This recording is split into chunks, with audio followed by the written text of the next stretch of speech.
The headlights sliced through the fog as laughter filled the car. I still see it vividly. Daniel running down the road behind us, waving his arms, his voice cracking through the night. Anna! Wait. Anna, come back. We didn't. Lara was in the passenger seat, clutching her wine tumbler, laughing so hard she nearly spilled it. Jess and my brother Mark roared from the back seat. Just 5 minutes, Lara said between gasps. Let him sweat a little. Teach him to double-check next time. Even I laughed. Nervous, guilty laughter, but I didn't stop. Daniel had gone into the gas station to use the bathroom, and we'd driven off, leaving him stranded in the dark countryside with no wallet, no phone, and no jacket. It was supposed to be harmless. Joke. We turned back after 10 minutes. The spot was empty. The attendant said he'd walked off down the highway. We spent hours searching. When the police found him the next morning, collapsed in a nearby field, dehydrated and disoriented, the joke had already curdled into something unrecognizable. He didn't yell or accuse me. He just smiled when he saw me at the hospital. Thin, distant, deliberate. I'm okay, he said softly. You can stop worrying now. I reached for his hand. He didn't pull away, but he didn't squeeze back either. That was the moment I realized forgiveness doesn't always sound like mercy. Sometimes it's the quiet before something worse. The next few weeks were strange. Daniel came home, but he wasn't the same. Gone was the bumbling, forgetful man everyone teased. He'd become methodical, efficient, cold even. He no longer forgot his keys or misplaced his phone. He started getting up before dawn, going for long walks, and keeping a notebook he wouldn't let me touch. I told myself he was healing in his own way, that maybe solitude was how he coped. But sometimes when I caught him looking at me, there was a calmness in his eyes that frightened me more than anger ever could. One night I found him sitting on the couch in the dark, the TV off, just staring. I dreamed you left me again, he said. I touched his shoulder gently. It was a mistake, Daniel. I said I was sorry. He nodded without looking at me. I know. I forgave you. But his tone was wrong. Forgiveness wasn't supposed to sound like a sentence being carried out. A month later, Lara called me. Her voice shook. Anna, I think Daniel's been talking to my husband. I frowned. Okay. Why is that a problem? He asked him about that weekend. About all of us. About you. About me. She hesitated. He asked if there was ever something between you and Mark. My heart dropped. That's ridiculous, I said too quickly. Why would he? But the memory flashed back before I could stop it. The lake house, the laughter, the wine. The stupid game of truth or dare. Mark had dared me to kiss him on the cheek for a photo. I did, everyone laughed, and Daniel had walked in right after. He'd smiled then, but I remembered the flicker in his eyes, like he'd seen something that cracked his trust just a little. Now that crack was widening. When I confronted Daniel that night, he was in the kitchen, cutting apples with calm precision. Why are you asking people about me and Mark? I demanded. He didn't look up.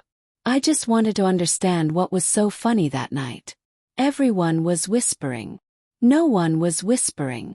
He smiled faintly. They were. You just didn't notice. Daniel, I would never cheat on you.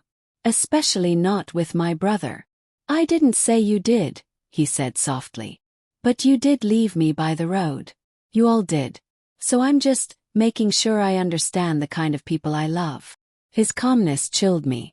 Daniel, please, this is getting weird. He set the knife down, turned, and said in that quiet, measured tone, It's okay, Anna. I'm not angry anymore. Then he kissed my forehead and left the room. I didn't sleep that night. A few days later, Mark called me in a panic. Anna, what the hell is going on? Daniel showed up at my office. He asked to talk in private. My stomach clenched. About what? He told me he forgave me. I asked for what? And he said, You'll figure it out when it happens. Then he smiled and left. Felt cold all over. When I got home that evening, Daniel was setting the table for dinner. 2 glasses of red wine, perfectly folded napkins, a faint smile on his lips.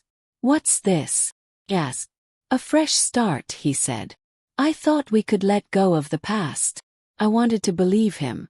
I wanted to think maybe this was the turning point, that love could stitch over the damage. We ate quietly. He asked about my day. He made small jokes, and for the first time in weeks, I almost relaxed. But that night, I woke to the sound of my phone buzzing on the nightstand.